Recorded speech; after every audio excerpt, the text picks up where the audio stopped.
Bilemem bir kadar ikizle kimler koymalı. Nasıl diyeceğim? Sıçma.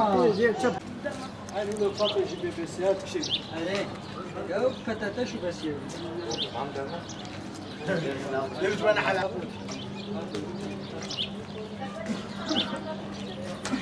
Ben Musa bin Duruca Belediyesi PTT caddesi sahibisiyim.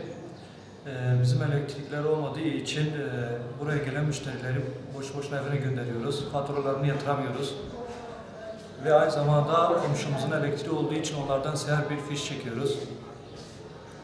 Bu mağduriyetimizi bildiriyoruz, o kadar.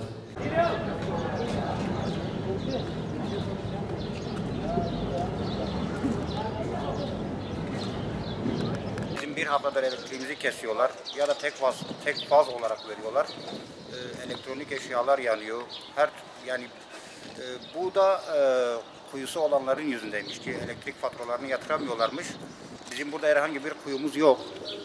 Yani isteyen gazeteci de gelip bakabilir, milletvekilleri de bakabilir. Herhangi bizim kuyularla işimiz yok ama elektriğimiz kesiliyor. Bunun devletin buna bir çözüm bulması lazım. Yani eğer devlet bize elektrik vermiyorsa vermesin, biz başımızın çaresine bakalım. Hiç vermesin. Yani vermemesinden yanayız. Biz başımızın çaresine bakarız, güneş enerjisi bir şeyler yaparız. Bu şekilde olmuyor. Hem para yatırıyoruz, hem veriyoruz, kuyu da kazmıyoruz, gene elektriğimiz kesiliyor. Ya tek faz olarak veriliyor, ya köyün yarısı yok, ya da hepsi yok. Yani bir şekilde neymiş efendim, kuyuların kazılmasıymış. O kuyu sahipleri de faturalarını ödemiyorlarmış. Hatta onlara da soruyoruz, onlar da yatırıyormuş paralarını. Gene böyle yapılıyor. Yani buna bir çözüm bulmasını istiyoruz devletimizden.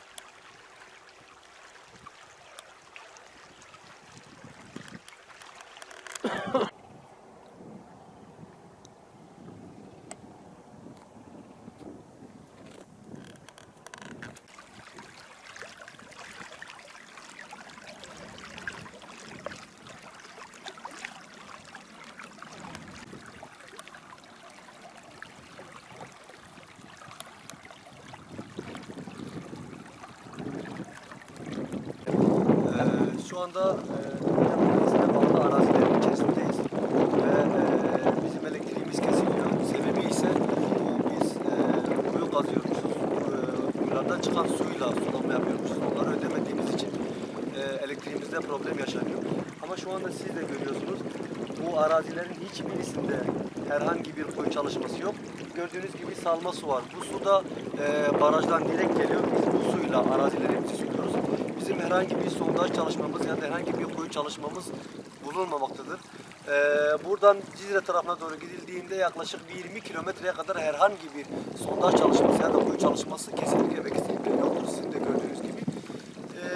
Sondaj çalışmamız var diye bizim desteklemelerimize de el konuluyor. İşte sizde kuyu var, işte trafo koymuşsunuz falan ama bölgede herhangi bir öyle bir şeye ihtiyaç yok. Çünkü salma suyumuz kendiliğinden geliyor. Biz bunun parasını Çağ Sulama Birliği'ne kendimiz elden veriyoruz. Bunun da parasını veriyoruz. Yani bizim herhangi bir sondaj çalışmasıyla ilgili bir çalışmamız yok. Buna da bir ihtiyacımız yok. Çünkü bizim salma suyumuz var. Suyumuz direktmen barajdan geliyor. Barajdan gelen suyla biz kendi arazilerimizi suluyoruz. Ondan dolayı gerçekten de çok büyük mağduriyet yaşıyoruz. Kızıltepe'lilerle bizi eşdeğer tutuyorlar. Bizim Kızıltepe ile ilgili herhangi bir bağlantımız yok. Onlara su gidiyor ama bizim suyumuz var. Onların devlete vermiş olduğu ya da vermemiş olduğu zarardan dolayı aynı mağduriyeti bize de yaşatıyorlar. Bizim herhangi bir suçumuz yok. Dediğimiz gibi bizim kuyularımız yok. Siz de etraf falan gösterirseniz zaten anlayan kişiler görür. Şuralarda sadece direkler var. O direklerde herhangi tarlalarla ilgili bir bağlantısı yok. O direkler sadece barajdan bu köylere doğru giden elektrik direkleridir. Kendiniz de zaten suyu görüyorsunuz.